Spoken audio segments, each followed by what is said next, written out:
have a update on my project pan for you guys, and I wanted to show you guys how I am doing.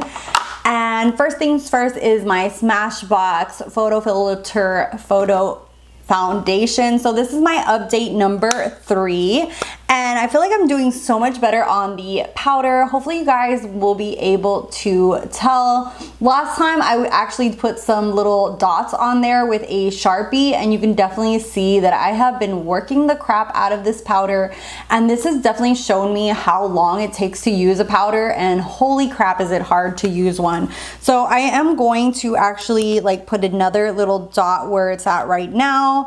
It's kind of hard just because powders are like just so freaking hard to use. You don't even realize it. So I went ahead and marked it right now so you can see the progress.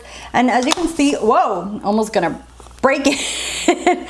As you can see there, it's very, very minimal, the difference from one to the other.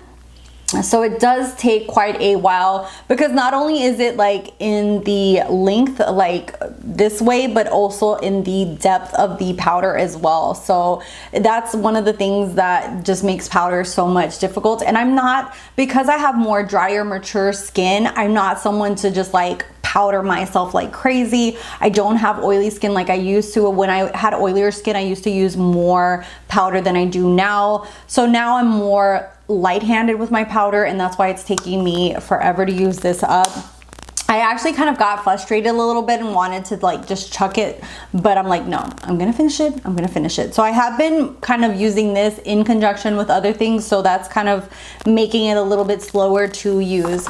And then the Urban Decay All-Nighter, I'm probably around here. I'm almost done with it. I'm so proud that I have almost finished it. When I started out, it was like halfway filled, so I'm probably only have like the tiniest little bit, like half an inch of this left. The thing with this is like it's a dark bottle, so I can only go by with you know, how I feel it here in the bottle itself. But super proud of myself from really using it up. It's the oldest setting spray that I have. I absolutely love this, and I've been really trying to use it up. And what I've been doing is using it after my makeup, or in between like setting powders, and then using like more hydrating sprays beforehand. Next one is the Do You. I feel like this thing doesn't want to die. Let me mark where it's at right now.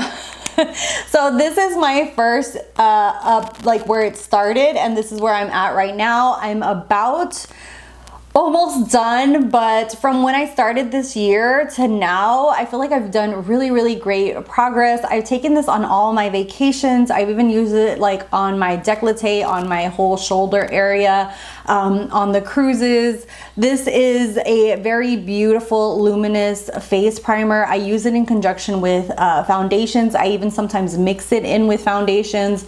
Just very luminous, beautiful. It smells really wonderful, like watermelon. I really love the way it looks and everything, and I'm so glad that I've been really able to get my uses from it. Next up is the Huda Beauty Complexion Perfection. This is what actually took over from my what's it called, from my Ole Hendrickson that I used up. And this started out here in the E when I added it onto my project pan last month, and I feel like I can't believe that I've used so much of it up. As you can see there, from the E I'm down to where the T is. I absolutely love this. This gives like a hydrated look to your face, really nice. Like it has like a tiny bit of that kind of like softness to help with your pores, to fill them in, and it also gives like a little bit of luminosity. So I really love this. This is called the Complexion Perfection, and I love it. It's a moisturizing makeup base. I love the way this smells. It does have a scent to it, so that just depends if you like scents or not, but I really have really been enjoying this and been using it as a primer, and I'm surprised at how well I've been doing about using it. I also feel like just keeping everything into this little, you know, like this little container here in front of me is like a reminder. Use your project pan, like incorporate it in. Next up is the MAC Prep and Prime. this thing just won't die. Like every time I click it, I'm like, stop coming out. And it just keeps coming out. I also don't use that much concealer as I used to back in the day. I only use like a tiny bit here in the inner corner and then blend it out for the rest of my under eye. I am getting older, and the more product that you use, the more it accentuates your under eyes. So that's something to watch out for. And so what I've been doing is that I use a concealer, and then I use like a little bit of this with that concealer to brighten and then blend it out.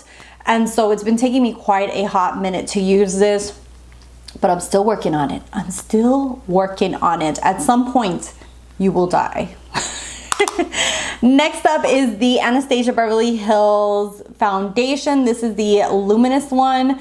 I'm not sure if I'm down. Yeah, I am down just like a tad bit. You can see it now, but not much of an improvement with this one, just because I have been also mixing it in with other foundations, so I don't use that much. This is where I started, and this is today's update. I have mixed it with other foundations. I don't use that much foundation as well. I've been using maybe like a pump or in a pump with another one and then mix it. So I don't use heavy foundations. I don't really like cake on foundation. I love this. This is luminous, and I think I'm doing a good job little by little, but I also don't want to ignore the other 30 foundations that I have in my collection. So that's just something that some days I use it, some days I don't, and then some days I mix it in with other stuff. But I feel like I'm doing good. Something that I wanted to roll into my project pan that I have been using a lot is my Hourglass Ambient powders. So I wanted to show you guys what it looks like right now. I just added it into it in March and just started using it like crazy. I feel like I've had these powders forever and was like, why haven't I not used these powders? I love the way these powders look on the skin. This one right here, which is the, is it the Radiant Light? Yeah, the Radiant Light is absolutely just beautiful for all over. It just gives like a luminosity to all your skin. I have hit pan on that, if you can see the pan around here on the sides. The one in the middle, which is the Incandescent Light, I know that I probably will never hit pan because it is a highlighter, so it's just way too light of a shade, but absolutely gorgeous. And then I have been using this, and it's what I have on my cheeks today. This is the Dim Light, which is like a bronzer, and I have been using that like crazy lately, mixed in with other bronzers and blushes, and I just feel like it's so beautiful, and I never gave it enough love. So I was like, I'm gonna pop this into like my project pan and then just really reach for it.